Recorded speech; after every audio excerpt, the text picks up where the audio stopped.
Oi, gente, muito boa tarde. Globo Esporte chegando e o Fluminense é o primeiro finalista do Campeonato Carioca. Eliminou o Vasco com o brilho dos velhinhos do time. Ganso, 36 anos, e Fábio, 45. Decidiram e colocaram o Flu na decisão. Ah, o amor entre rivais. Dá gosto de ver um tricolor e uma vascaína juntos. Até porque isso tá ficando cada vez mais raro. Por motivos de arquibancada, provocações aleatórias e afins, essa rivalidade explodiu nos últimos anos. O capítulo de ontem à tarde tem denúncias graves dos tricolores contra o navegador português que dá nome ao Clube de Regatas Vasco da Gama, morto na Índia no ano de 1524. É provocação do século XVI, amigo. Como se já não bastasse tanta polêmica, o primeiro finalista do Campeonato Carioca desse ano foi decidido numa tarde de trabalho duro para o árbitro Wagner do Nascimento Magalhães. Com 1 minuto e meio de jogo, o Cauã Barros derrubou o Canóbio na área. Tentou fazer o corte, deu um totozinho. Cauã Barros derrubou o Canóbio na área. Tentou fazer o corte, deu um totozinho no pé direito do Canóbio. A imagem da Globo mostra. Autorizado, partiu, René. A cobrança do René durou uma eternidade. 20 passinhos, 20 segundos. Tanto tempo que dá pra voltar lá na decisão por pênaltis da semifinal da Copa do Brasil entre Fluminense e Vasco. Naquela, o René tentou vencer o Léo Jardim pelo tédio e deu certo. Na de ontem, o René repetiu a tática, trocou o lado e errou. René correu devagarinho pra bater pra fora. Vibra a torcida Cruz Maltina no Maracanã. Esse gol fez falta quando o Vasco pressionou e abriu o placar com o Robert Renan. O Bandeira até tentou anular, mas o VAR não deixou. Posição normal. Atenção, atenção! Gol!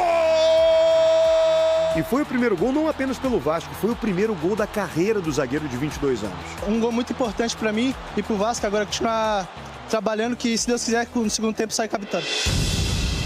O Vasco precisava de mais um gol para garantir a vaga na final. E o Freitas fez um pênalti no Andrés Gomes. Até bem parecido com o do Cauã no Canóbio.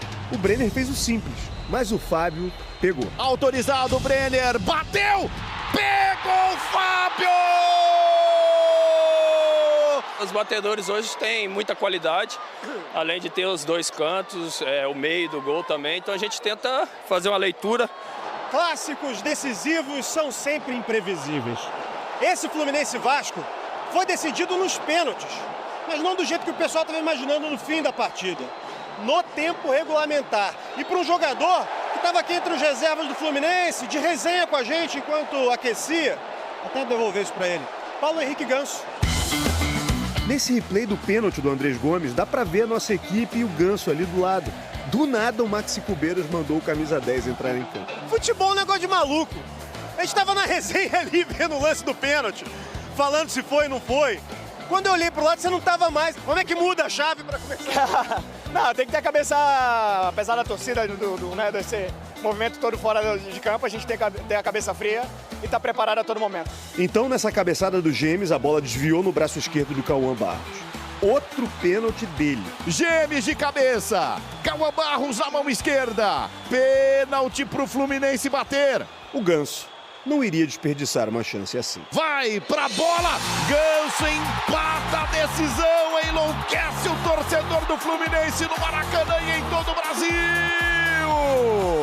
Frieza, compostura e carisma para levar o Fluminense a mais uma final de Campeonato Carioca. O 34º título está logo ali, a um jogo de distância. Fica mostrando exatamente o momento que ele toca. Olha como é que o Freitas não reclama. Ele faz o pênalti e sabe que fez o pênalti, porque é óbvio, né? Ele sabe que passou ali uma rasteira no jogador do Vasco. Foi até um pouco parecido realmente com o lance bem parecido do Canóbio. No lance em que o Fluminense teve o pênalti a favor, com 1 minuto de jogo, eu confesso que fiquei em dúvida no primeiro momento. Depois eu vi um replay que mostra claramente que houve a falta. Por que eu fiquei em dúvida? Porque o Canóbio, ele sente que levou a falta, ele vacila 1 segundo e resolve cair depois. Né? Resolve se jogar, né? Pra mostrar que sofreu a falta. Foi falta, sim, mas ele poderia ter ficado em pé. E ele, em vez de cair imediatamente, porque o toque nele não derrubou ele meio segundo depois resolveu se jogar. Então aquilo me deixou em dúvida se houve o pênalti. Mas depois tem uma imagem de frente que a Globo mostrou depois, bem depois da imagem. Você vê claramente que realmente é um lance até parecidíssimo com esse. E o Freitas, cara, ele faz a falta e olha só. Não, olha a reação. Né? É uma reação até honesta, né? É até honesta de quem sabe que fez a falta. Mas uma falta completamente desnecessária, né? Isso aí coroou.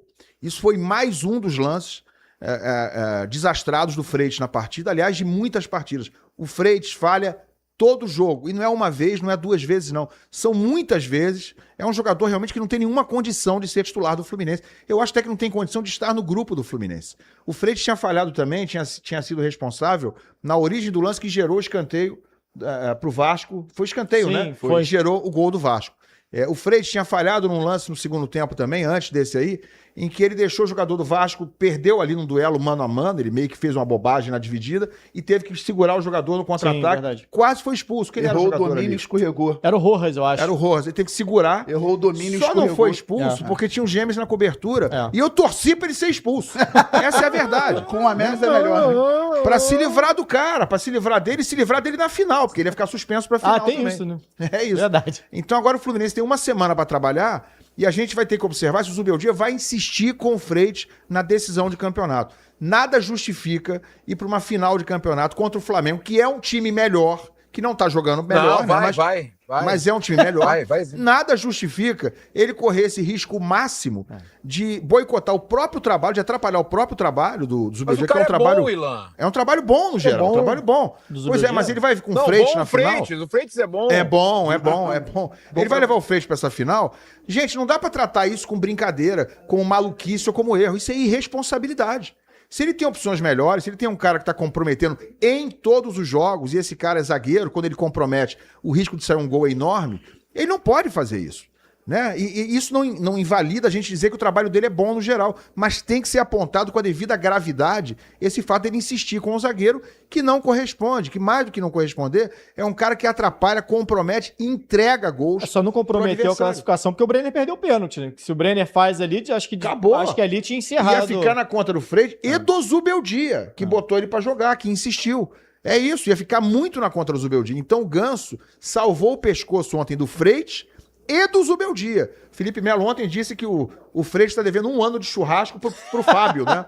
E eu vou completar, não é pro Fábio não, viu, Felipe? Ele tá devendo 5 anos de churrasco para todos nós aqui, para todo mundo. Porque, porra, é todo mundo aturando o Freitas, né? E o Fábio salvou o pescoço dele ontem.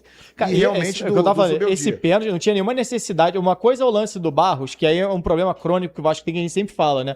A transição defensiva do Vasco. Você vê que o Barros vem lá de trás acompanhando o Canóbio, um espaço, o Canóbio correu uns 50 metros com liberdade, sem ninguém encostar, o Barros deixou para entrar na área para tocar.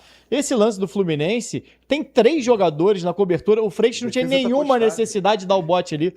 Quando o Barros ele dá o bote, apesar, para mim o erro é ele não ter dado o bote antes para matar a jogada no meio de campo, deixar chegar dentro da área, mas ali depois dentro da área, era o Barros e o Canóbio no mano a mano. No Freitas não, o Freitas tinha 3 caras atrás dele para cobertura ali, e ele acaba vacilando. Pra mim foi muito mal, um lance muito parecido, né? Só corta pra dentro. E agora, falando sobre mercado da bola, o Fluminense está muito perto de contratar o atacante Rodrigo Castilho, do Lanús, carrasco do Flamengo, por cerca de 10 milhões, né, de dólares, que se equivale a mais ou menos 52 milhões de reais. Né? O Rodrigo Castilho foi autor de 2 gols na Recopa, ou seja, um grande fazedor de gols, e o Fluminense também está interessado na contratação do zagueiro do Nacional do Uruguai, né, o Júlio Milan. Então, assim, vamos aguardar os próximos capítulos aí. A qualquer momento, né, eu voltarei aqui para atualizar vocês sobre tudo que está acontecendo nos bastidores relacionados a chegadas de jogadores no Fluminense. Gostaram desse grande conteúdo? Então se inscreva no canal, deixa o like, vamos ajudar o canal a bater a meta de 50 mil inscritos. Conto com o apoio de todos vocês, eu tô indo nessa. Fiquem com Deus e até o próximo vídeo.